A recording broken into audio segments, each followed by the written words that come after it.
Muy buenas tardes, a nombre del Colegio Nacional, a nombre propio, les quiero dar la bienvenida a la primera de las charlas de esta tarde, que dentro del ciclo de las revoluciones, a dos personas, a dos miembros del colegio, se nos ocurrió de manera natural tocar la publicación del libro de Charles Darwin, al doctor José Sarucán, que como todos ustedes saben, ayer dio una charla espléndida con un título magnífico que era El revolucionario silente.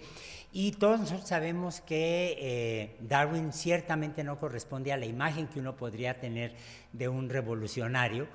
No usaba barba, no usaba boina, no usaba charreteras, vivía en su casa de campo muy cómodamente instalado, extraordinariamente tímido, lejos del bullicio de Londres, rodeado de un círculo familiar amoroso que lo protegió enormemente. Tuvo la buena suerte de encontrar una mujer brillante como su compañera, y uno a veces se pregunta que sin su compañía hubiera él podido desarrollar todo el trabajo que hizo, y lo más probable es que no.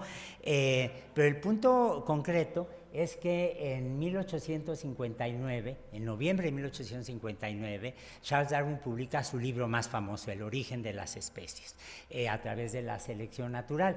Y en realidad esto es el punto esencial que a Darwin le gustaba insistir mucho, que su teoría dependía enormemente, pero no únicamente de la idea de la selección natural.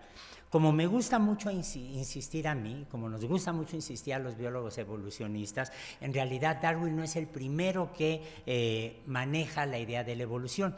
Si uno se fija en toda la herencia de la Ilustración, en toda la herencia del siglo XVIII europeo, uno se da cuenta que en realidad en muchas disciplinas se estaba hablando ya de la idea de cambio, de evolución.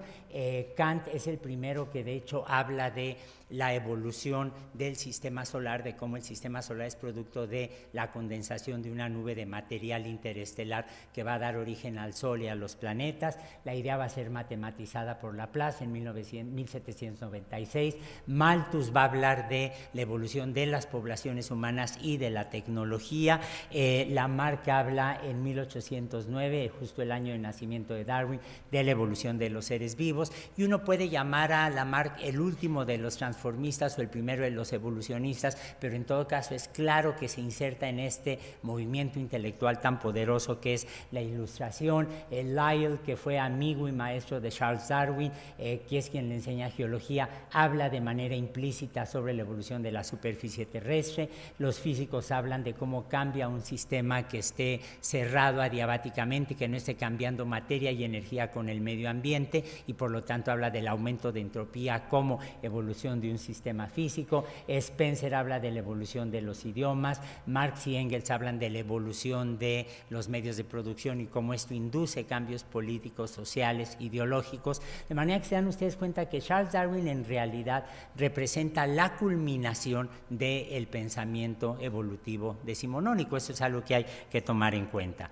Ahora, Darwin lo que hace es proponer una teoría específica sobre las relaciones filogenéticas, las relaciones genéticas entre todos los organismos, con la idea de que si yo comparo tres especies contemporáneas a través de su conducta, de su anatomía, de su morfología, de su distribución, de su embriología, voy a poder llegar a la conclusión que estas dos especies están más relacionadas entre sí y que con esta especie, y que puedo reconstruir el pasado evolutivo, la historia evolutiva de estas especies.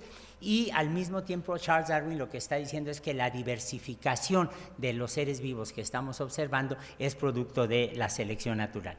En pocas palabras, en muchas ocasiones, Charles Darwin insistió que su trabajo tenía dos propósitos. Esto lo tenemos muy claro. Uno, demostrar que la evolución es un hecho, es decir, tenemos una teoría para explicar cómo se da la evolución, es lo que llamamos la teoría de la evolución, pero la evolución es un hecho absolutamente irrefutable, es decir, que todas las especies están relacionadas genealógicamente. Y en segundo lugar, reconocer a la selección natural como el mecanismo evolutivo más importante. Darwin publica su libro en 1859 y ya había una enorme expectación, no solo en el medio científico, sino en el medio intelectual, cultural, político, sobre sus ideas. Todo el mundo sabía que Charles Darwin estaba trabajando en este problema. Y muy rápidamente se dan una serie de reacciones que son los que voy a tratar de mencionar en la charla de hoy. Voy a tratar de hacer un recorrido histórico muy rápido acerca de cómo reacciona este mundo, sobre todo primero el mundo occidental, el mundo europeo y el mundo americano, incluyendo el mundo latinoamericano, ante una visión completamente radical, completamente sustentada, perfectamente articulada de lo que es la evolución. Pero aquí hay que empezar diciendo que hay una serie de malentendidos. Por ejemplo, esta caricatura que publica la revista Punch de Charles Darwin en 1859, a menudo ha sido presentada como una demostración del rechazo eclesiástico de parte de la Iglesia anglicana en contra de Darwin, y eso no es cierto. La revista Punch publica esta caricatura como un homenaje a Charles Darwin, reconociendo que él está trabajando en las relaciones evolutivas entre los primates humanos y los demás primates, y el equivalente contemporáneo serían las caricaturas, por ejemplo, de Rogelio Naranjo, un dibujante espléndido que falleció no hace mucho, que como todos ustedes saben, hacía caricaturas de Octavio Paz, de Carlos Fuentes, de Elena Poniatowska, de una serie de escritores, de científicos, y nunca lo hacía con ganas de denostarlo, sino como una suerte de homenaje en caricatura.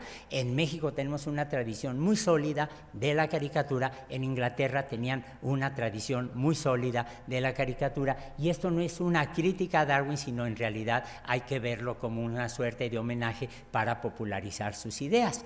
Ahora, el otro punto que es muy importante tomar en cuenta es que Darwin era un excelente propagandista de su propia obra, que es algo que choca un poco con la imagen que solemos tener de él. Pero lo que Darwin va a hacer es, en cuanto se publique el libro, él ya lo ha distribuido entre una serie de colegas, de amigos, y entre algunos eclesiásticos y algunos filósofos. Y en particular le manda una copia de su libro a un sacerdote inglés, a un predicador, Charles Kingsley, que escribió una novela bastante mala para niños, unos cuentos bastante malos, The Water Babies, que cuando uno está en la cultura angloparlante tiene que leer necesariamente. Y la respuesta de Kingsley a Darwin es absolutamente impresionante, la pueden ver aquí. Aunque no he terminado de leer su libro, le dice Kingsley a Darwin, lo que he visto hasta ahora me ha dejado atónito. Si lo que usted escribe es cierto, tendré que hacer a un lado mucho de aquello en lo que creo. Me parece que hay una nobleza extraordinaria en la posibilidad de un ser supremo que ha creado formas primordiales capaces de desarrollarse por sí mismas y que ha intervenido una y otra vez para llenar las lacunas, lo dejó en latín en el original, que él mismo dejó luego de la creación. Es decir, lo que Kingsley está reflejando es la actitud de muchos miembros de las distintas iglesias cristianas, las distintas iglesias protestantes, la iglesia católica, un poco más adelante como vamos a ver, porque finalmente lo que llegan a la conclusión muchos de ellos, y eso también es una herencia que viene de la época de la revolución científica, que viene de la época de la ilustración, en donde la gente piensa que Dios es la causa primaria, pero la causa secundaria que él ha dejado lista en el universo que él creó es la que va a permitir que por procesos naturales se den los cambios que vemos en el mundo físico, químico y biológico. Y en realidad lo que uno está viendo aquí es como muchos se vuelven teístas, es decir, suponen que Dios hizo la naturaleza desde un principio con ciertas propiedades y que después la evolución biológica es una consecuencia natural de un universo creado con leyes establecidas por Dios mismo. Se dan cuenta que esto es una visión absolutamente extraordinaria porque en primer lugar no afecta la visión laica o secular de la naturaleza que los que no somos creyentes pudiéramos tener, pero al mismo tiempo le deja una salida perfectamente decorosa, perfectamente razonable a los que quieren pensar que el universo ha sido creado por Dios. El otro punto que hay que insistir rápidamente en él es que Charles Darwin a veces usó en su obra el término de creación o ser supremo. Por ejemplo, en la segunda impresión del origen de las especies, que se imprime de inmediato, el libro es un éxito de venta enorme, Charles Darwin dice en el final: hay cierta grandeza en la idea de que la vida, con sus diferentes fuerzas, ha sido alentada por el Creador en un número reducido de formas ancestrales o una sola, es decir, la población original, y que mientras este planeta ha ido girando según la constante ley de la gravitación, se ha desarrollado y se está desarrollando a partir de un comienzo tan sencillo, una infinidad de las más bellas y portentosas formas. Darwin escribía maravillosamente bien. Tenía lo que Henry James llama en inglés the felicity of style, tenía una fluidez para escribir maravillosa, pero en realidad hay quienes han dicho, bueno, eso lo que está diciendo, el uso del término creador, lo que está diciendo es que Darwin le atribuye a un Dios omnipotente en la creación de la diversidad biológica. Y para demostrarles que eso no es cierto, vamos a ver lo que el propio Darwin va a decir. Darwin le escribe en 1863 a Hooker, que era su amigo y confidente, una carta donde le dice: te confieso que siempre he lamentado haber cedido a la opinión pública y el haber utilizado el término bíblico de creación, cuando en realidad a lo que me quería referir al usar la palabra apareció era a un proceso natural que por ahora desconocemos del todo. Es decir, Darwin está haciendo no una concesión a una religiosidad que él no practicaba, sino que simplemente usó un término que después dijo, úchale, no lo hubiera yo debido utilizar porque hay otros términos que van a evitar que me atribuyan una visión religiosa del universo de la que carezco. Aquí es muy importante hacer notar, sin embargo, que hubo sectores muy conservadores, no solo de la sociedad inglesa, sino en otras partes del mundo, que reaccionaron violentamente en contra de la idea de la evolución, que reaccionaron muy fuertemente en contra de la idea de una visión secular de la naturaleza y una explicación laica del origen de la diversidad biológica. Y uno de esos personajes en realidad tuvo un destino bastante trágico, que era el capitán Robert Fitzroy, que era el capitán de la fragata del Beagle, en el cual había navegado Darwin alrededor del mundo durante 5 años. Se había desarrollado una amistad considerable entre los dos hombres, eran prácticamente de la misma edad, como ustedes se pueden dar cuenta. Fitzroy era un hombre extraordinariamente pedante, extraordinariamente antipático. Cuando conoció a Charles Darwin no lo quería dejar subir al barco, y las cartas están allí porque dijo, tiene una nariz que no me inspira confianza. Está tal cual, pero como el mismo Darwin le escribió en algún momento, bueno, creo que los hechos demostraron que sí podía confiar en la forma de mi nariz. Y durante 5 años navegan juntos. Era un hombre que a veces tenía ganas de platicar, a veces no, descendía era un bastardo de una familia real, era un aristócrata que tenía una actitud una visión de superioridad de sí mismo sobre los demás. Darwin no tenía título nobiliario, hay que recordarlo, viene de una clase media pujante, muy radical en cuanto a sus visiones del universo, pero resulta que Fitzroy era extraordinariamente creyente, era un anglicano sumamente religioso y nunca pudo tolerar la idea de que él hubiera sido cómplice inconsciente de las ideas laicas seculares del origen de las especies.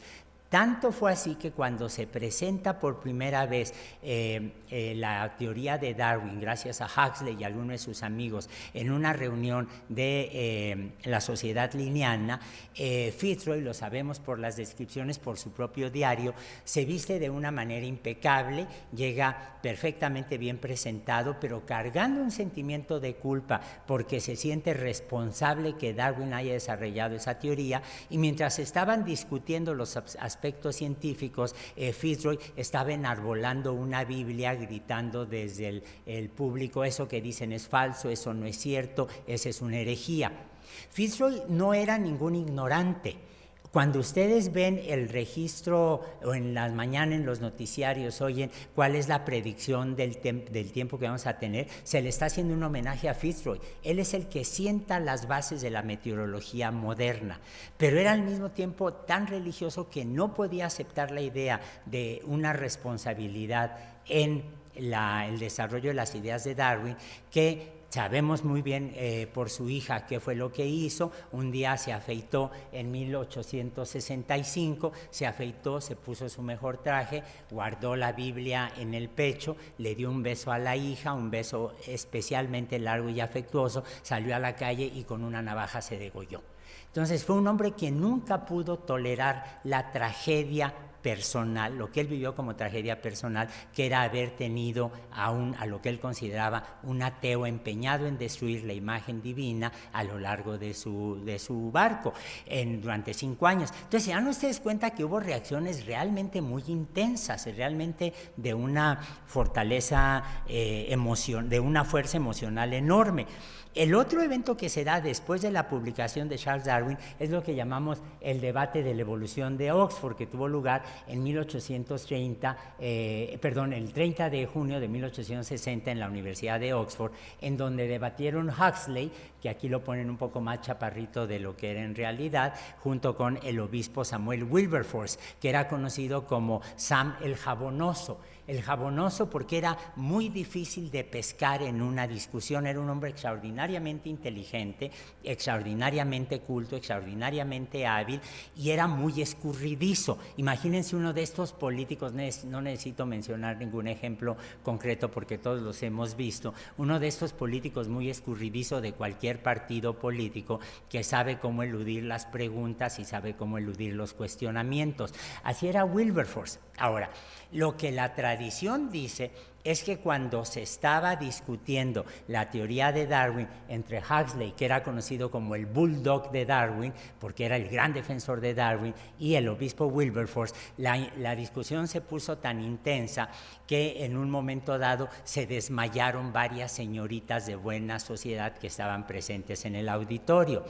Stephen Jay Gould, que fue un gran biólogo evolucionista y un excelente escritor, se puso a revisar y fue a ver la sala donde fue el debate, y como él dice, era una sala muy pequeña, sin ventilación, con una época en que las damas usaban corpiños, fajas y capas tras capas de tela, y probablemente se desmayaron no por la intensidad del debate, sino por el calor que hacía, por el calor y la humedad. No sabemos exactamente cuál fue qué fue lo que se dijo durante ese debate, pero si ustedes están interesados en leer lo que probablemente dijo Wilberforce, pueden asomarse al Quarterly Review, que es una revista muy seria, está localizable en la red, y lo dejé en inglés a propósito porque después de hacer una presentación impecable de la teoría de Darwin, una presentación que demuestra que leyó con mucha curiosidad a Charles Darwin, el obispo Wilberforce dice: esto es pues la teoría que en realidad baña o permea todo el volumen. El hombre, las bestias, las cosas que se arrastran y las plantas de la tierra, y fíjense cómo aquí está refiriéndose en realidad a las primeras palabras del Génesis de la Biblia, ¿no? The creeping thing and plant of the earth, son expresiones tomadas claramente de la Biblia en inglés.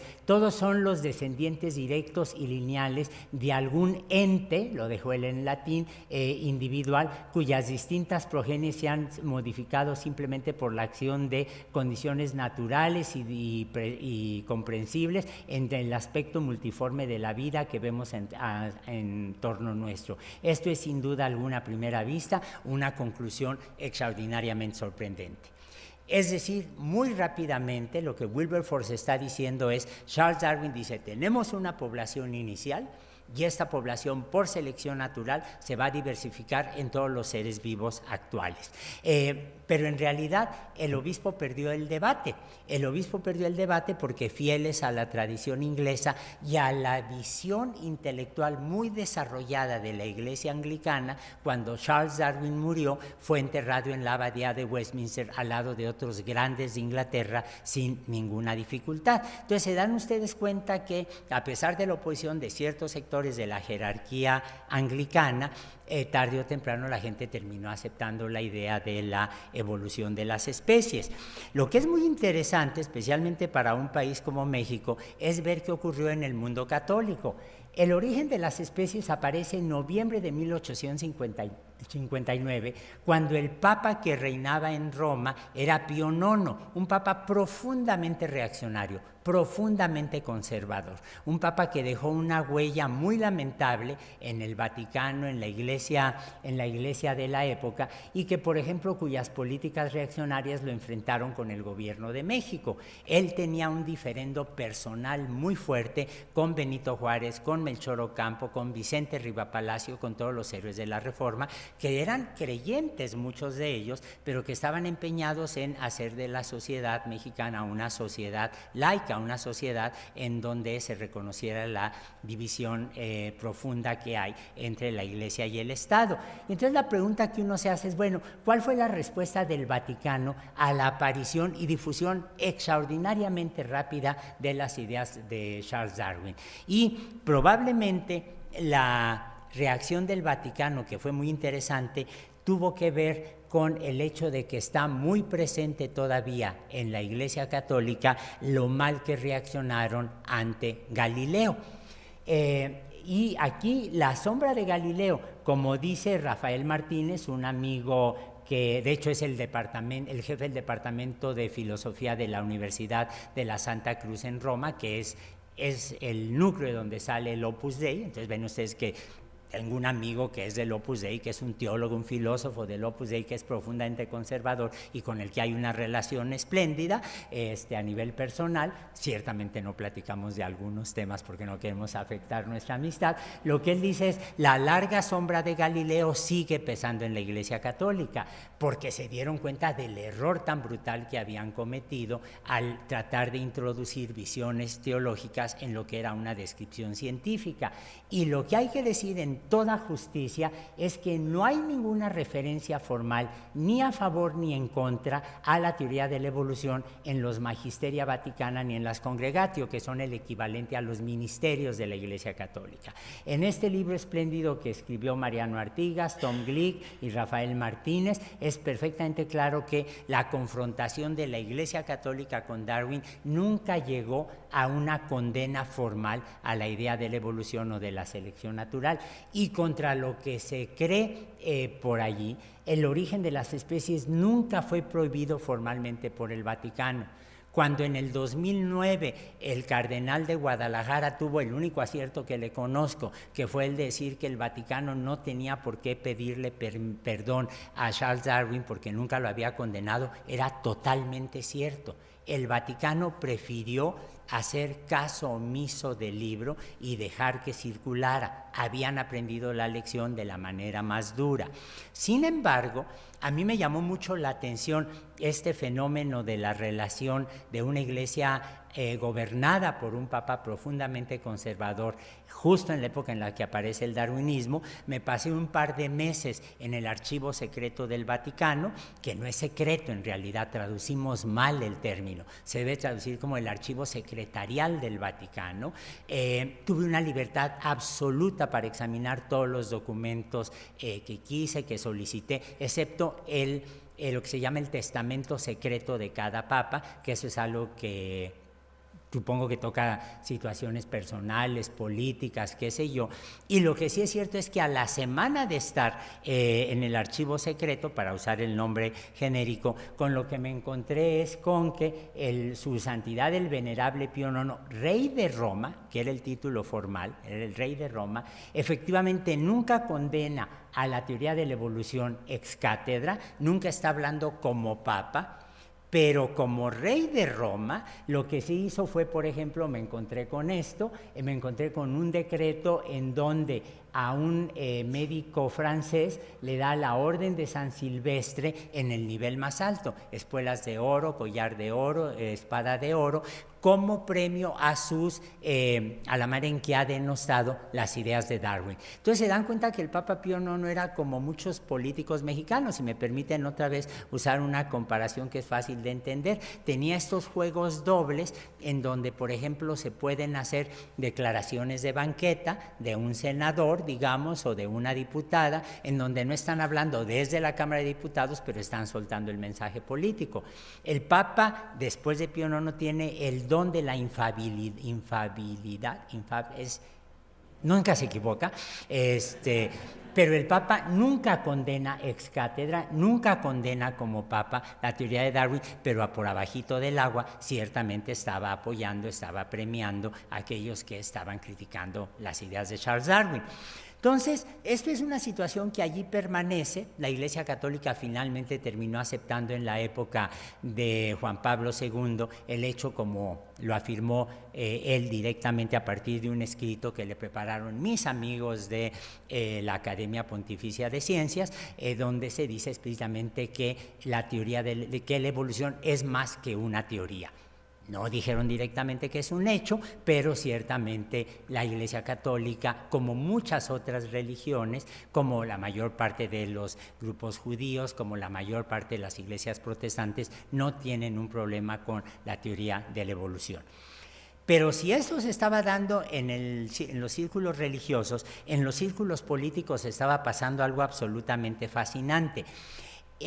Londres... en los últimos 20, 30 años del siglo XIX, era una capital no solo de la ciencia, sino también del mundo artístico y del mundo político, y en particular de los movimientos libertarios. Había movimientos socialistas extraordinariamente poderosos en Londres, que han dejado su herencia hasta nuestras fechas, y en particular había un periódico que se llamaba Justicia, en donde con todo detalle lo que se hacía era hablar de la necesidad de acabar con esta sociedad de clases hasta la fecha la más rígida que hay en toda Europa, que era la sociedad inglesa, pero al mismo tiempo se defendía el darwinismo con una intensidad considerable. ¿Por qué? Porque finalmente el darwinismo, se dan ustedes cuenta que está presentando una visión, una explicación secular de la diversidad biológica. E Inglaterra, es algo que no se nos debe olvidar, es un país en donde no existe la separación entre la religión y el Estado. El monarca, la monarca, en este caso la reina Isabel II, es la jefa de la Iglesia anglicana, y los obispos ingleses son, por el simple hecho de serlos, miembros de la Cámara de los Lores. Se dan ustedes cuenta que en este tipo de situación, evidentemente, la lucha por un sistema socialista, que era lo que estaban preconizando muchos grupos en Londres, implicaba también una defensa del darwinismo como una forma de atacar uno de los sustentos de la organización política del Estado inglés contemporáneo, es decir, contemporáneo en el momento. Pero al mismo tiempo Londres se había convertido en un centro extraordinario de refugio, de discusión, de análisis político, filosófico, ideológico. Y, por ejemplo, es fascinante cuando uno lee los textos de William Morris, que era un arquitecto de los que se le ocurre que hay que diseñar viviendas muy decorosas para la clase obrera, para que dejen de vivir en esas cuevas obscuras, malolientes que describe Charles Dickens, contemporáneo de Darwin, como los sitios donde vivía la gente. Propone la creación de escuelas con mucho aire, con jardines, con albercas, etcétera, para los niños. No se olviden de Charles Dickens en David Copperfield, por ejemplo, cómo los niños eran llevados a trabajar a los 8 o 9 años de edad para pagar las deudas contraídas de los padres. padres. No se olviden que los niños eran usados como mineros, porque como eran pequeñitos, pueden pasar por túneles que no necesariamente son muy grandes. Y William Morris era un arquitecto con una visión extraordinaria de una sociedad más justa y de empeñado en desarrollar movimientos artísticos, movimientos sociales, visiones urbanísticas, pero al mismo tiempo se convierte en uno de los principales propagandistas del darwinismo en la Inglaterra de la época. Y al mismo tiempo en Londres, en esa época, estaba viviendo el príncipe Kropotkin, que era un príncipe ruso con riqueza legendaria, con una genealogía muy distinguida, pero que estaba empeñado en desarrollar las ideas del anarquismo como una forma más justa de organizar una sociedad. Y Kropotkin de hecho, lee a Darwin con mucho cuidado. El zar lo había enviado a Siberia para castigarlo por su posición rebelde, y Kropotkin, estando en Siberia, estudia líquenes, estudia problemas de simbiosis y dice, bueno, esto se puede ver bajo una visión darwinista y puedo fijarme en cómo se organiza la naturaleza para tener sociedades que sean más justas. Se dan cuenta que atrás de todo esto lo que hay es un fenómeno que es muy importante tener presente: el error de sacar la teoría de Darwin, que es una teoría sobre el origen de la diversidad biológica, y llevarlo al mundo de la sociedad. O sea, es una teoría científica sobre la diversidad biológica, no es una teoría sobre la organización social, no es una teoría sobre cómo hacer la política en un país, no es una teoría sobre la distribución económica de los bienes, es una teoría biológica y nada más, que de manera natural resulta atractivo para los grupos más vanguardistas que quieren secularizar la sociedad, pero que es perfectamente ilegítimo extrapolar de la biología a la sociedad cuando se trata de categorías filosóficas, social, histórica, políticamente muy diferentes. Esto es algo que fue un error que se ha cometido una y otra vez, como vamos a ver enseguida, a lo largo de la historia, siempre basados en las ideas de Darwin. Y un ejemplo muy concreto es Francis Galton, que era un primo de Charles Darwin y que algunos pueden considerar como la oveja negra de la familia. Galton escribe en 1869, esto es en una edición posterior, un libro que se llama El genio hereditario, una investigación sobre sus leyes y consecuencias, y Galton acuña el término de eugenesia. Para Galton, la sociedad humana no está ausente o no puede estar ausente de los principios de la evolución. Y Galton es el primero que va a proponer que seleccionemos a los hombres y a las mujeres con las características de físicas, de inteligencia, de capacidad de trabajo, etcétera, más adecuadas para que nos vayamos sobre ese lado organizando una sociedad que sea más perfecta en lugar de tener gentes con problemas de movilidad, problemas de desarrollo intelectual, etcétera. Cuando Galton habla de genio hereditario, ciertamente estaba volteando a ver a su propia familia, que era una familia extraordinariamente distinguida. Y el mismo Charles Darwin cayó en la trampa y en alguna carta le dice: después de leer tu libro he pasado de ser de un escéptico a un convertido, pero hay que ver las cosas con mayor cuidado. Lo que es muy fácil comprender es como algunas teorías racistas que se convierten en políticas de Estado, como ocurrió, por ejemplo, con Mussolini en Italia o con Hitler en la Alemania nazi. Es muy fácil ver que se sustentan, al menos en parte, en las ideas eugenésicas de Galton. Pero lo que la izquierda se olvida es que la izquierda misma fue uno de los grandes propulsores de la idea de la eugenesia en las últimas décadas del siglo XIX y en las primeras décadas de nuestro propio siglo. La idea de seleccionar a hombres y mujeres por sus características no era exclusiva de los nazis. Hermann Müller, que fue un amigo, por cierto, de Tina Modotti, de Siqueiros, etcétera, los que conoció cuando la Guerra Civil Española, Hermann Müller le escribe una carta a Stalin, estando en la Unión Soviética, como un izquierdista convencido, trabajando con científicos soviéticos, le escribe una carta donde le dice que la Unión Soviética está obligada a desarrollar una política de eugenesia para poder tener niños soviéticos que tengan el genio de Beethoven, el genio de Einstein o el genio de Lenin.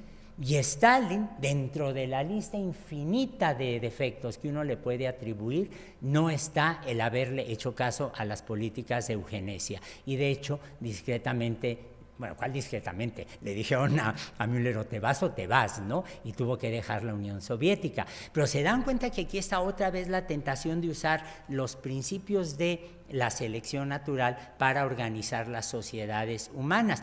Y es un pecado del que no se libra ni la izquierda ni la derecha. Y lo que hay que analizar con cuidado, y no se ha hecho bien, es por qué resulta tan atractivo el pensar que puedo tener una sociedad más justa, basada supuestamente en principios científicos que estén dependiendo del darwinismo, cuando no es lo que Darwin pretendió con su teoría original. Había otros autores que eran extraordinariamente influyentes en el mundo cultural de Londres, de la Inglaterra de la época, que era el propio Huxley. Huxley va a terminar publicando un libro que es extraordinariamente complejo, que se llama Ética y Evolución, en donde él se pregunta hasta qué punto algunos de los rasgos de los humanos, de los rasgos de conducta de los humanos, tanto de manera individual como de manera colectiva, son resultado de un proceso de selección, son resultado de la selección natural. Y Huxley le dio clases, eso ya se ha platicado aquí en el Colegio Nacional, en algún momento, a iniciativa del doctor Luis Felipe Rodríguez. Huxley le dio clases, entre otros, a H.G. Wells, un escritor de ciencia extraordinario, y estoy seguro que ustedes han visto o han visto películas o leído los libros que tienen que ver con La máquina del tiempo, La isla del Dr. Moreau o La guerra de los mundos, en que nos invaden marcianos. Y si ustedes leen estos libros, se dan cuenta que claramente lo que estamos viendo es la influencia del darwinismo en la literatura. Hay muchos otros. Jack London, por ejemplo, es una muestra clarísima de la influencia del darwinismo en la literatura. Kurt Vonnegut es otro ejemplo muy claro. La gran novela se llama Galápagos. Charles Dickens mismo, cuando habla en algunos cuentos de la posibilidad de encontrarse un dinosaurio caminando por las calles de Londres, lo que me está reflejando es hasta qué punto se empieza a permear la idea del darwinismo muchas otras áreas de la cultura. Y vamos a fijarnos en una novela que es absolutamente paradigmática de H.G. Wells, La máquina del tiempo, donde están perfectamente claros, están perfectamente demostrados esta inmersión del autor en los principios del darwinismo que aprende de Thomas Huxley. En primer lugar, para H.G. Wells y sus contemporáneos, la evolución biológica es lenta. Sabemos que él tenía dos versiones de su libro, de La máquina del tiempo, en donde recuerdan que hay un científico excéntrico de la clase media alta inglesa, de la burguesía, que hace una máquina del tiempo y avanza finalmente hacia el futuro. Y en la primera edición del libro, en 1894, cuando viaja hasta el futuro más remoto H.G. Wells, uno de los futuros más remotos, toda la acción que vamos a ver enseguida transcurre en el año 2203. Como H.G. Wells hacía muchas bromas y muchos guiños al lector, he estado buscando las razones por las que se le ocurrió en estos años y no las he encontrado, pero estoy seguro que con un poco de paciencia uno va a encontrar que seguramente es la edad de las novias sumadas y multiplicadas por 10, o el número de la calle donde vivía, alguna cosa de este tipo. Pero luego H.G. Wells modifica la novela, y en la segunda edición dice: el conflicto básico, que vamos a ver enseguida, tiene lugar en el año 802.701. Es un número primo, eso es lo único que les puedo decir que pues, se le pudo haber ocurrido. Ahora, todos sabemos lo que pasa cuando el personaje de H.G. Wells viaja a este futuro tan remoto. La humanidad está dividida en dos. Unos viven bajo tierra, por eso puse esta línea amarilla. Estos son los Morlock, que viven bajo tierra, que recuerdan ciertamente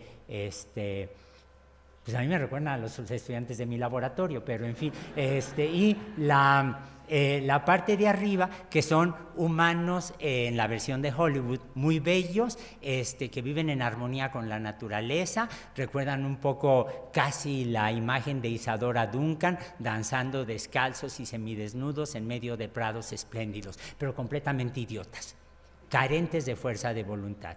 Y los Morlock, que son los que viven en este mundo subterráneo, son gente que captura a los tontos que viven arriba y se los comen, los esclavizan y se los comen. Entonces es una suerte de canibalismo. Lo que tenemos aquí es una humanidad dividida.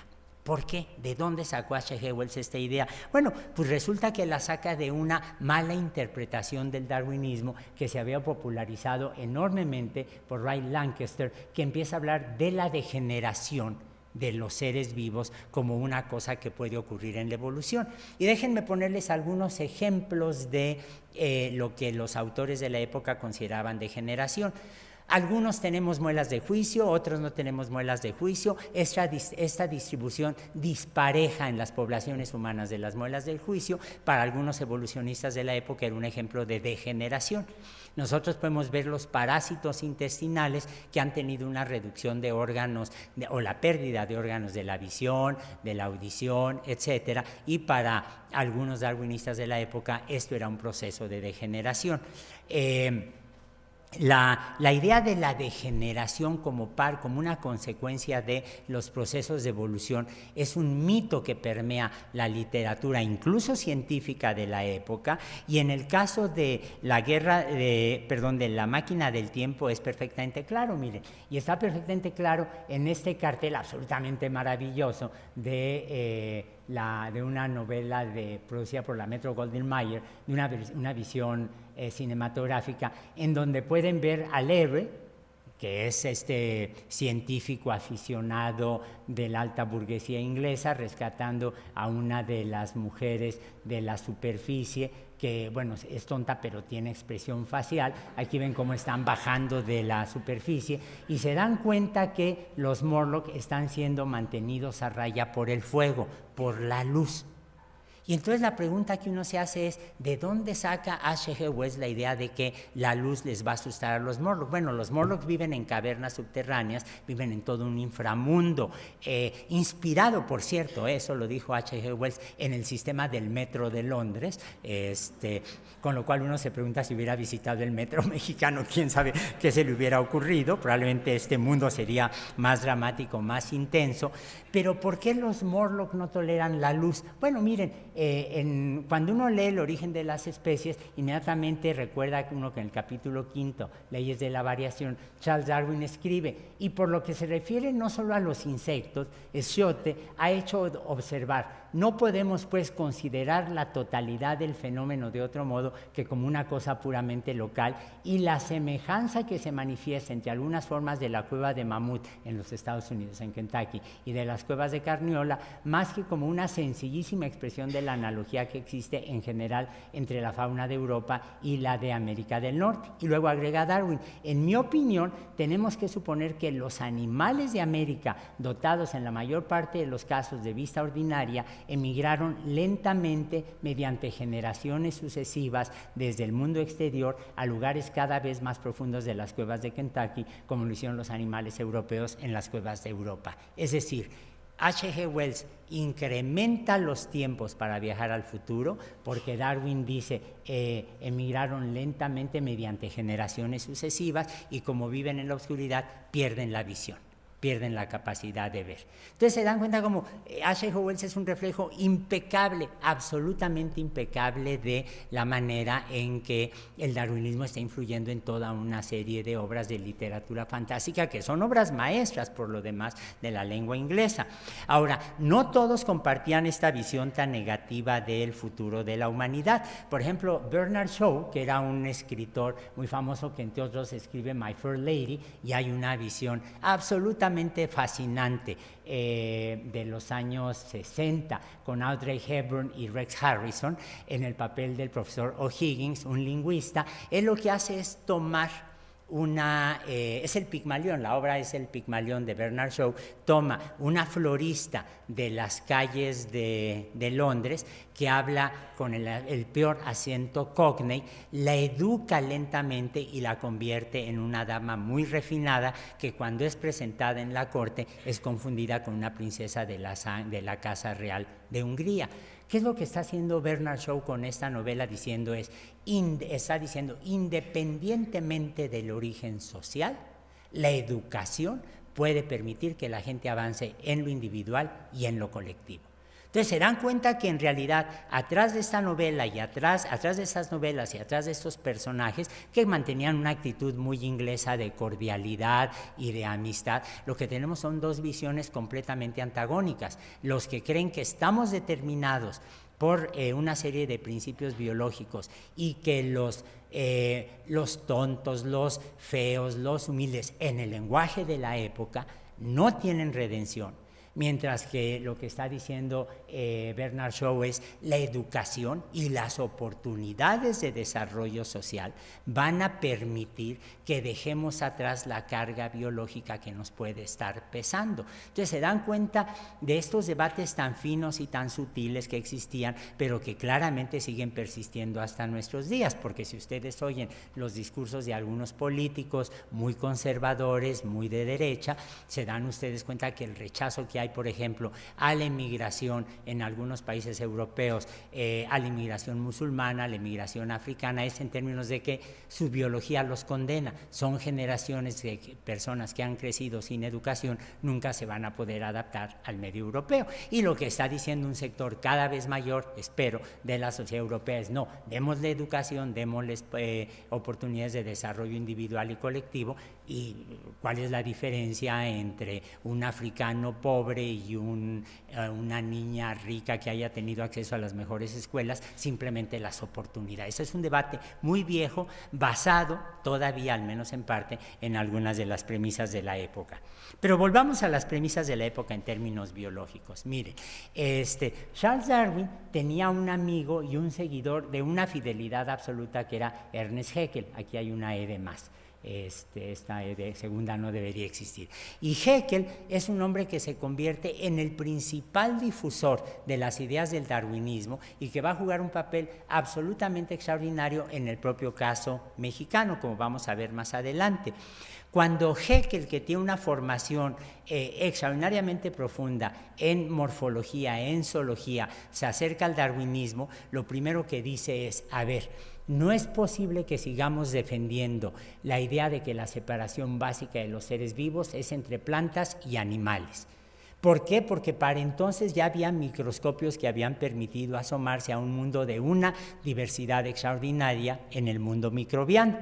Y entonces lo que dice Haeckel es, cambiemos la idea de dos reinos en tres reinos. Y Haeckel lo que hace es proponer la idea de que hay un tercer reino formado por los protistas, por los organismos microscopios, de los cuales un subreino pueden ser los monera, las bacterias, pero no solamente crea un tercer reino, sino que además hace algo que es verdaderamente una proeza intelectual extraordinaria. Dice, los microbios son ancestros de los animales y ancestros de las plantas. Es decir, ya no son dos reinos separados como en los mercados, donde ustedes ven en un pasillo todos los productos animales y en otro pasillo todos los productos vegetales, sino que Haeckel lo que dice es, ese pasillo no existe, sino que está formado por el reino de los microbios, el reino de los protistas, como ancestros de estos organismos. Pero Haeckel va más lejos porque se empieza a preguntar de dónde salen los organismos, cuál es el origen de la vida, y como Haeckel conocía muy bien a Kant, había leído como buen alemán con mucho cuidado a Kant y a Hegel, propone una idea que ahora todos reconocemos de una manera natural, la idea de que hay un continuo de evolución. Todos ustedes han visto al menos algunos programas de la serie Cosmos de Carl Sagan. A todos nos fascina esta idea de que estamos hechos de átomos que se formaron en el interior de las estrellas o que vienen de cuando el universo se comenzó a expandir. Bueno, esta idea de una evolución de todo el cosmos que lleva a la Tierra, a la hidrosfera, a la generación espontánea en el caso de Haeckel, pero luego a todos los seres vivos, es en realidad una idea que empieza a permear de una forma espléndida el siglo XIX, que claramente es la extrapolación de las categorías darwinistas y que lo que me está diciendo es que finalmente estoy uniendo todas estas visiones de la evolución, de evolución del cosmos, evolución de las tierras, evolución de los sistemas físicos, etcétera, en una sola gran idea que, insisto, todos nos hemos familiarizado con ella cuando vemos programas de Carl Sagan o de sus sucesores, esta idea de que estamos conectados con el resto de la naturaleza. Una idea que, por cierto, Engels toma claramente de Haeckel cuando habla de que somos la primera vez que el universo puede reflexionar sobre sí mismo porque nuestro cerebro es producto del universo, etcétera. Pero al mismo tiempo, Hegel introduce con su árbol de la evolución que están viendo aquí un problema que sigue tiñendo lamentablemente la visión de la evolución, no solo entre el público no especializado, sino entre los mismos científicos. La idea de que la evolución es ascendente, la idea de que hay organismos superiores. Y se dan ustedes cuenta que aquí Haeckel está diciendo, comencemos con los monera, luego tenemos amibas, luego tenemos los infusorios, rizópodas, una serie de microorganismos, y si nos seguimos derecho y siempre hacia arriba, ¿sí? Siempre hacia arriba, lo que nos vamos a encontrar es arriba a los primates y entre los primates de manera muy notable como culminación de la evolución al hombre. Esta idea teleológica que busca justificar ahora en términos científicos la superioridad biológica del hombre con respecto a los demás seres vivos es una idea que hemos ido abandonando gradualmente, pero fíjense ustedes cómo todavía hay escuelas, hay sitios donde hablamos de las bacterias como plantas inferiores o hablamos de las plantas con flores como plantas superiores, fíjense cómo hablamos de los primates. Y cuando hablamos el término de primates, puedo garantizar que la mayor parte de los que estamos aquí pensamos en los chimpancés o en los orangutanes y no pensamos en nosotros, cuando nosotros somos claramente primates, no tenemos la menor duda al respecto. Pero esta visión direccional falsa de que la naturaleza solamente va ascendiendo hasta niveles tan refinados como los del hombre es una idea que Haeckel propone equivocadamente, pero que no dejó de tener sus curiosidades científicas. Por ejemplo, muchos autores del romanticismo decimonónico pintaban, como pueden ver ustedes, el nacimiento de Venus rodeada de una serie de seres hipotéticos acuáticos, ninfas y nereidas y cosas por el estilo, y rápidamente algunos seguidores de Haeckel adaptaron el cuadro para decir, bueno, claro, tenemos organismos superiores a partir de los primates, y la sociedad europea quedaba fascinada con la idea de que aquí estamos viendo la superioridad estética al menos de la mujer respecto a los demás primates, pero la iconografía puede tener riesgos muy violentos, como pueden ver ustedes en este caso, donde se percatan ustedes que en un ejemplo extraordinario de racismo pseudocientífico, el negro de este cuadro está puesto exactamente en la misma posición que los demás primates, cuando aquí se pudo haber puesto una rubia de Escandinavia sin ninguna dificultad. O sea, se dan ustedes cuenta que muy rápidamente, siguiendo esa tradición que Galton inicia a ratos sin darse cuenta, empezamos a utilizar la evolución biológica como un elemento pseudocientífico para justificar el racismo o la exclusión de los demás. Este es uno de los problemas que enfrenta la teoría de la evolución muy claramente en el siglo XIX. Es un problema que tenemos que reconocer que sigue existiendo. Es un problema que a veces se manifiesta en no sé si el término es correcto, ¿no?, la medicalización de las diferencias. Por ejemplo, la gente habla de los niños con síndrome de Down como niños que tienen cromosomas de más o de menos, sin darse cuenta que los fenómenos de diferencias en cromosomas o en contenido genético no los hacen menos humanos ni más humanos. Ya no para hablar del racismo, como muchos biólogos nos hemos empeñado en decir, que hay atrás de la idea de que son mongoloides, como si los mongoles, es decir, como si los orientales estuvieran más cerca de los animales que los blancos europeos. Entonces, se dan ustedes cuenta que aquí tenemos un problema aterrador con el que tenemos que contender y con el que hay que analizar con toda precisión. Bueno, el otro problema que mucha gente no se percata que se dio es el hecho de que a finales del siglo XIX la gente estaba muy dispuesta a aceptar estas visiones con implicaciones sociales del darwinismo, pero cada vez más aceptaban la teoría de la evolución sin aceptar la idea del darwinismo. Y esto es un fenómeno raro que a menudo se nos olvida en el caso mexicano porque aquí nunca se dio.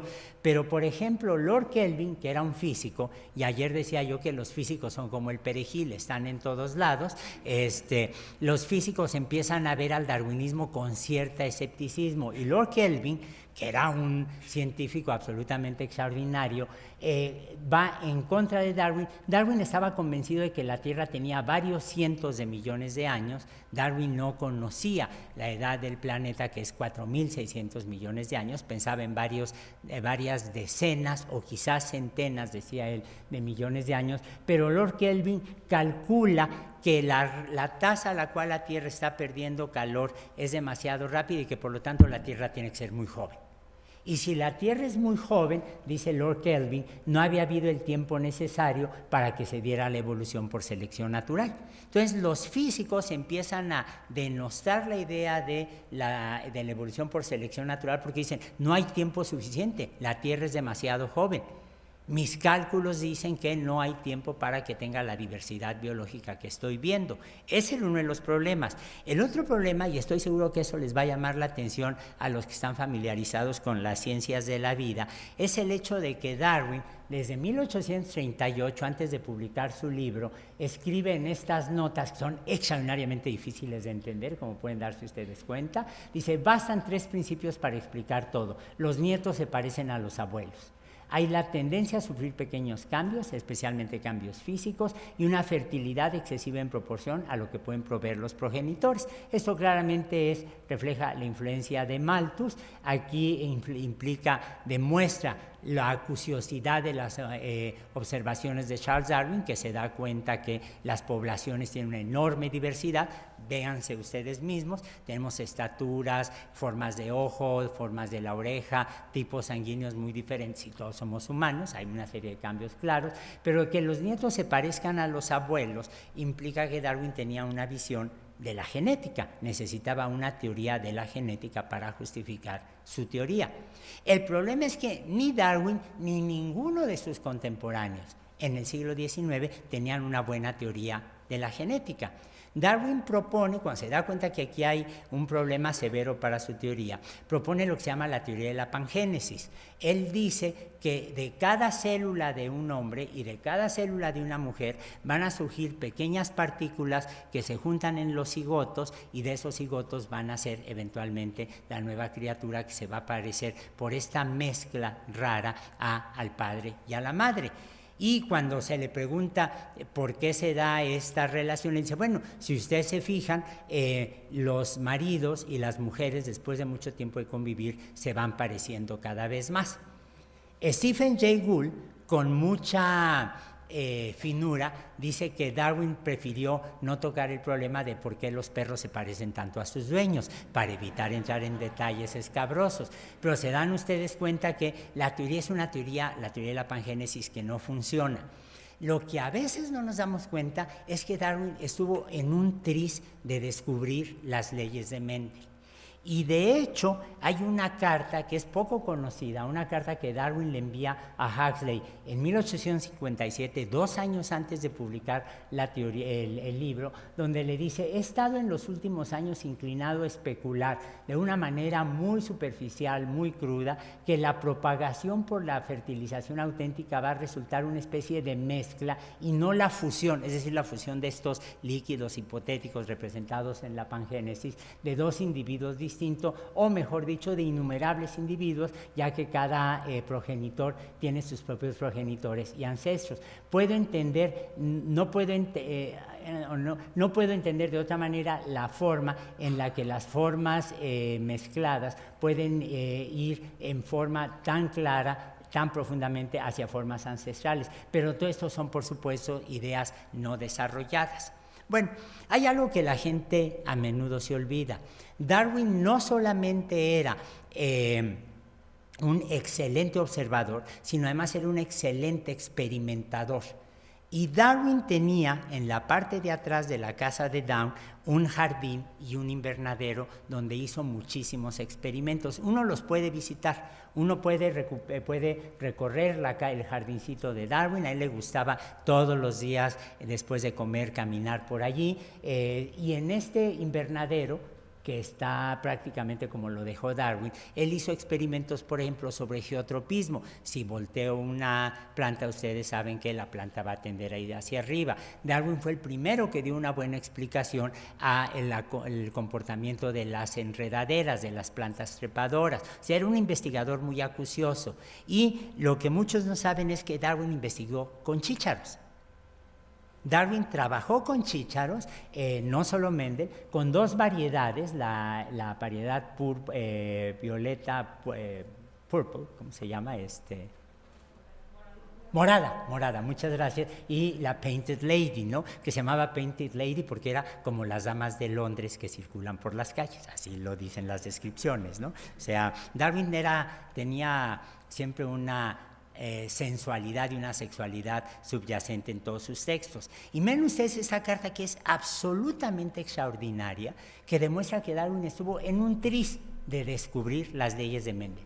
Le escribe a Wallace en febrero de 1866 y le dice: me parece que no entiendes a lo que me refiero cuando hablo de que ciertas variedades no se mezclan entre sí. Mi comentario no tiene nada que ver con la fertilidad y un ejemplo lo puede explicar. He cruzado entre sí plantas de chícharos de las variedades Painted Lady y Purple que presentan coloraciones muy diferentes y he obtenido, incluso en la misma vaina, chícharos de ambas variedades, pero ningún intermedio. F1 y F2, los que recuerden sus clases de genética. Claramente Darwin tenía frente a sí la posibilidad de tener una genética de tipo mendeliano. Me parece que algo similar debe estar ocurriendo con tus mariposas y con las 3 formas de Lithium, una planta que mencionas. Aunque estos casos parecen sorprendentes, en realidad se trata del mismo fenómeno que hace que cada hembra en el mundo produzca descendencia tanto masculina como femenina. Con mi afecto más sincero, Charles Darwin. Darwin pudo haber completado él mismo su teoría y eso no ocurrió. Eso no ocurrió. El que sí hizo los experimentos, como todos sabemos, fue Mendel, que aquí aparece vestido como monjita haciendo rompope, pero que en realidad era un hombre que con una acuciosidad extraordinaria estaba cruzando plantas de chícharo en un monasterio donde la gente no se dedicaba tanto a rezar como a hacer observaciones astronómicas, matemáticas, a cuidar una biblioteca espléndida y dedicarse a problemas de investigación en horticultura y en agricultura, que era una tradición muy fuerte de esa región de lo que luego fue Checoslovaquia. Mendel publica sus trabajos, experimentos sobre los híbridos vegetales, y hay una tradición completamente falsa, una leyenda urbana, que dice que Mendel le mandó sus trabajos a Darwin y que Darwin, como no sabía de dónde venían, los desdeñó. Eso no es cierto. En la biblioteca de Darwin no hay, y está perfectamente conservada, no hay ningún ejemplar de la obra de Mendel, como tampoco hay ninguna carta, y Darwin era muy cuidadoso con toda su correspondencia, de la supuesta invitación de Marx a dedicarle el Capital. Son leyendas urbanas que se han ido construyendo en el tiempo y que no demeritan en nada ni a Mendel, ni a Marx, ni al propio Darwin. Se dan cuenta que simplemente nos gusta inventar una serie de cosas o atribuírselas a los personajes históricos. Bueno, ¿cuál es la situación a finales del siglo pasado? Permítanme hacer una interrupción pequeñísima.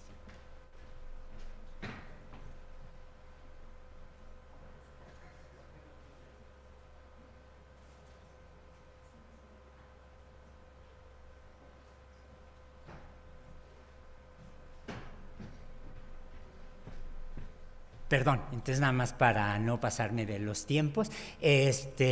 A finales del siglo XIX, Muchos aceptaban la teoría de la evolución, pero no el papel de la selección natural. Es que ya ven que empezamos un poco tarde. A ver, la gente creía que la Tierra era demasiado joven para que el proceso lento de la selección natural hubiera tenido lugar. No se conocían formas intermedias. Había una idea totalmente positivista de que nunca se había observado el surgimiento de una especie en el laboratorio, por lo tanto no existía. Y lo que es cierto es que Darwin no tenía una buena teoría sobre los mecanismos de la herencia. Y en este momento es cuando el darwinismo empieza a sufrir un declive porque los experimentos de Mendel se empiezan a hacer cada vez más famosos con el redescubrimiento de sus trabajos. Y déjenme ponerles un ejemplo perfectamente claro. Miren, esta es una drosófila que se desarrolla como todas las moscas sin ningún problema. Si yo sujeto a la drosófila, si le expongo a vapores de éter, va a desarrollar un doble abdomen. Estoy viendo en el laboratorio la aparición de una forma distinta de drosófila, una mutante.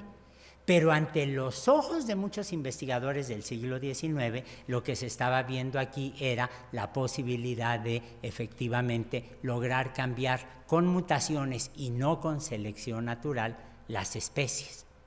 Entonces, lo que empieza a surgir en realidad es una contradicción muy peculiar en donde la gente cree que a Darwin hay que oponerlo a Mendel. Eso no surgió. Voy a hacer algo que me choca hacer, pero para no retrasar esto.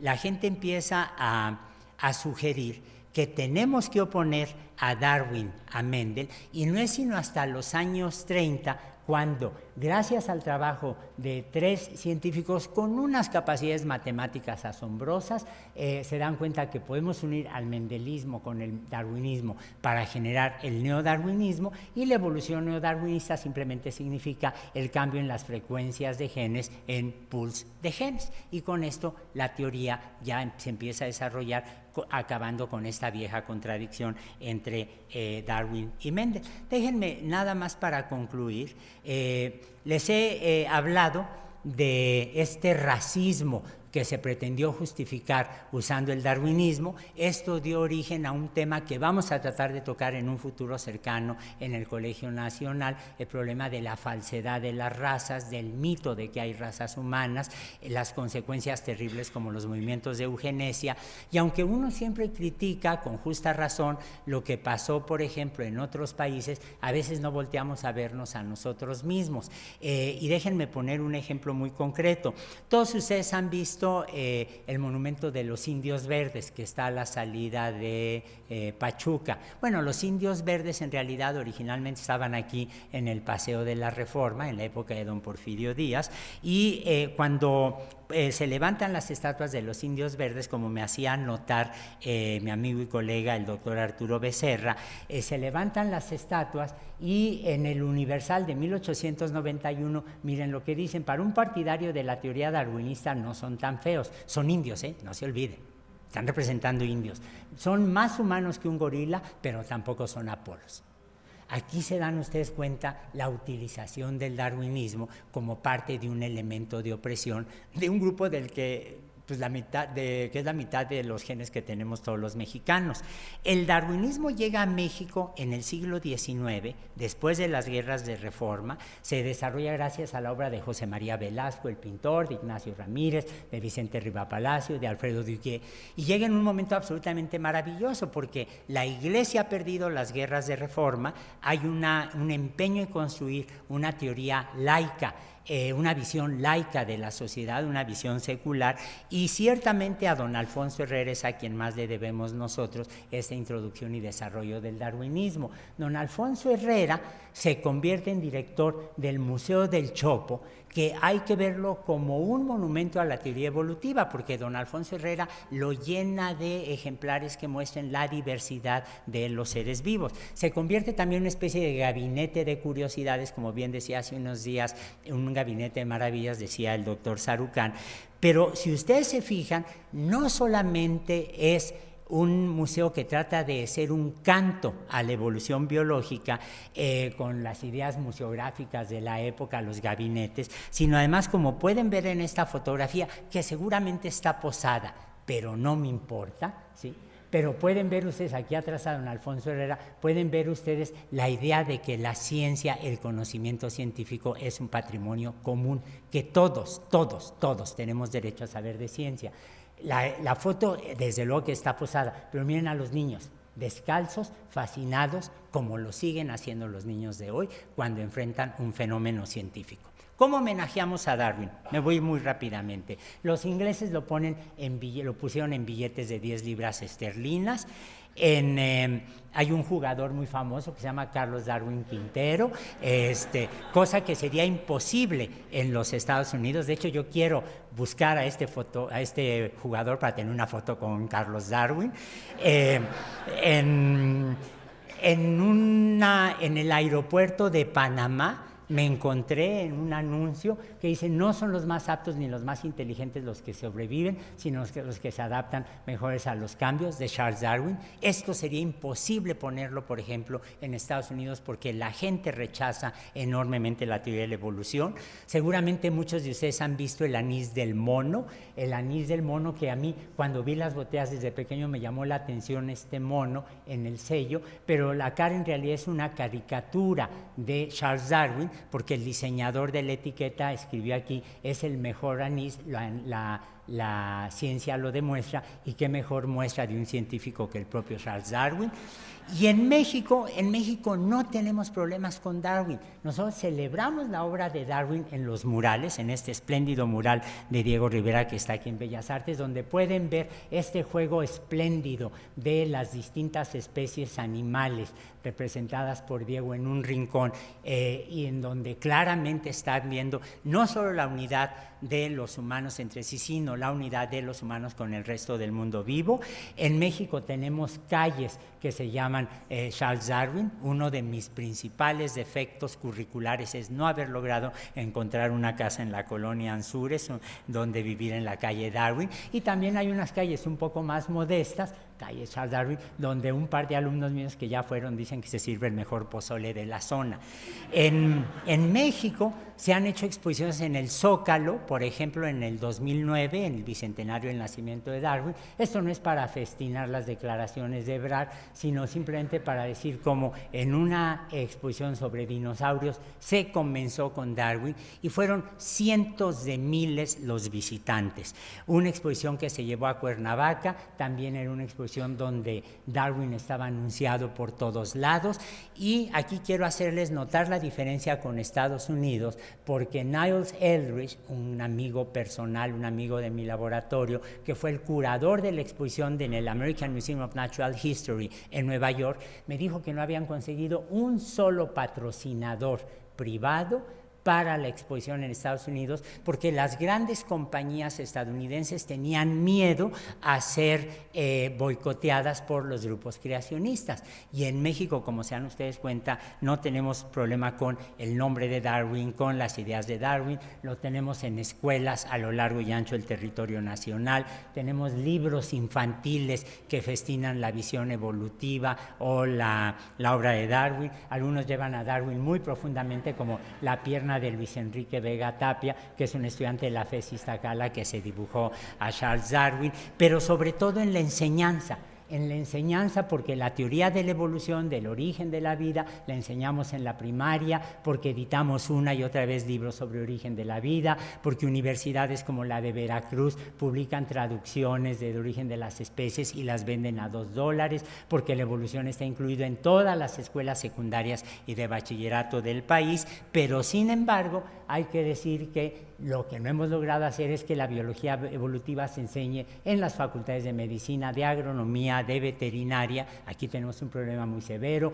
Existen pocos textos de evolución escritos por mexicanos que estén destinados a la educación superior. No sabemos utilizar bien la red para difundir las ideas de Darwin, y tenemos el crecimiento y la expansión de las iglesias fundamentalistas, no las iglesias protestantes históricas, sino estas últimas que están llegando en los últimos 5 o 6 años, que están abiertamente en contra de Darwin. Tenemos una tradición darwinista tan firme, tan sólida, que incluso tenemos un tequila que se llama Evolución. Muchas gracias.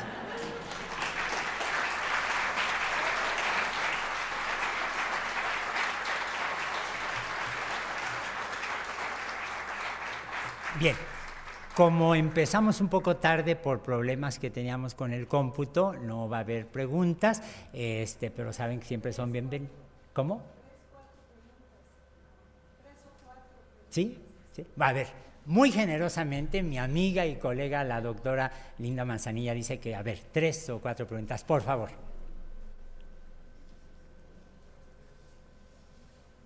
Tres para no exagerar, Linda. Respecto del tema de la revolución silente, realmente, además de Darwin, hubo otros científicos que aportaron mucho y que están en el absoluto desconocimiento o por lo menos en la generalidad. Quizá ustedes los especialistas sí los conocen más, pero sí sería muy bueno que se nos citaran algunos nombres de los más destacados. Sé que algunos ya los ha citado durante esta charla, pero que debíamos de tomar en cuenta también para aquello que nos lleve a nosotros en el desarrollo del conocimiento de estas culturas. Gracias. Sí, bueno, el caso más obvio es Wallace, pero lo que es importante es hacer notar que en el siglo XIX la idea de la evolución ya flotaba en el ambiente. Flotaba en el ambiente porque era parte de un movimiento intelectual muy poderoso, heredado de la Ilustración. Hubo un precursor a Darwin, que Darwin lo veía con respeto, los generaciones posteriores lo vemos con un poco de escepticismo. Chambers, que publicó un libro en forma anónimo dedicada a la evolución, pero decía una serie de barbaridades sin ningún sustento científico, como que, por ejemplo, con descargas eléctricas en un poco de agua que tuviera paja podían aparecer gorgojos. Entonces, ese era el nivel de algunos de los ejemplos que Chambers daba. Pero Darwin decía muy generosamente que después de todo, ese tipo de libros habían preparado un ambiente para la discusión de la evolución. Wallace, que descubre de manera independiente el concepto de selección natural, no tuvo ningún problema para reconocer la primacía de Darwin, que llevaba varias décadas trabajando, elaborando, desarrollando la teoría.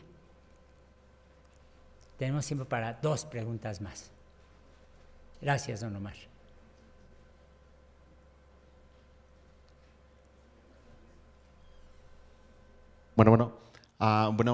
Mi pregunta es acerca de lo que comentaba acerca de la selección natural y de que los organismos podrían cambiar por el simple hecho de modificar genéticamente. Entonces, mi pregunta es, ¿hasta qué punto podríamos llegar a lo mejor sí tener en cuenta que la naturaleza podría modificar estos genes, pero hasta qué punto podríamos a lo mejor llegar o se podría llegar a un punto en donde modificar genéticamente las especies modifiquen el ambiente? La relación entre las especies y el entorno es una relación absolutamente dialéctica.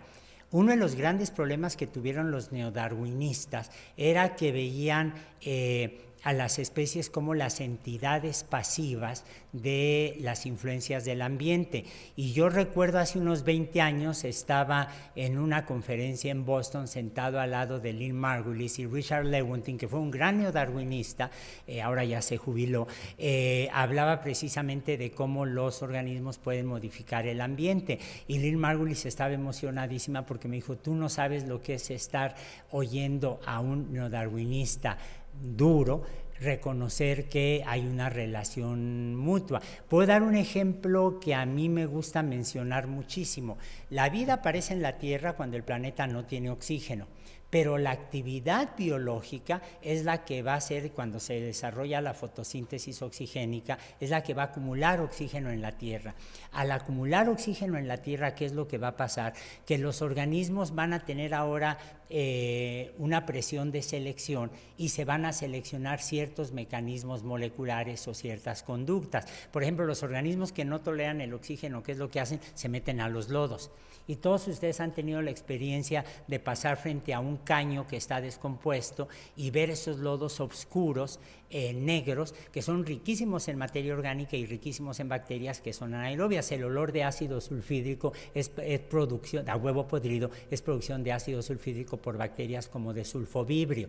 Bueno, ese es un ejemplo concreto, pero hay otro que es más refinado y que es más interesante. El oxígeno es extraordinariamente corrosivo. ¿Qué es lo que hacemos los seres vivos? Funcionar con un principio evolutivo esencial: lo que no mata engorda. Probablemente la biosíntesis del colesterol, que requiere de oxígeno libre, comienza como una manera de atrapar el oxígeno. Pero cuando tengo colesterol, tengo membranas mucho más flexibles. Cuando tengo membranas más flexibles, ¿qué es lo que tengo como posibilidad? El que se dé la endosimbiosis. Entonces, ¿se dan ustedes cuenta que en la evolución de los microorganismos vemos claramente cómo cambian la Tierra en su conjunto, cómo cambian los sedimentos, cambian los océanos, pero al mismo tiempo están siendo sujetos a presiones por ese tipo de cambios, ¿no?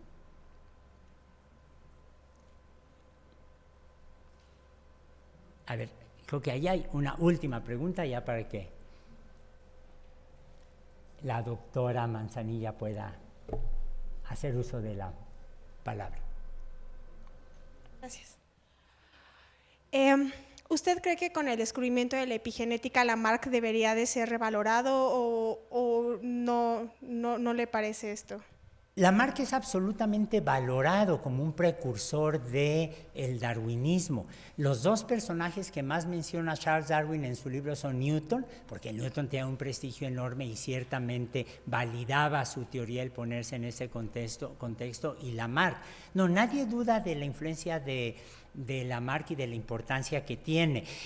Lo que pasa es que a Lamarck le atribuimos algo que él nunca dijo, que había una herencia de caracteres adquiridos. Esa era una idea muy común.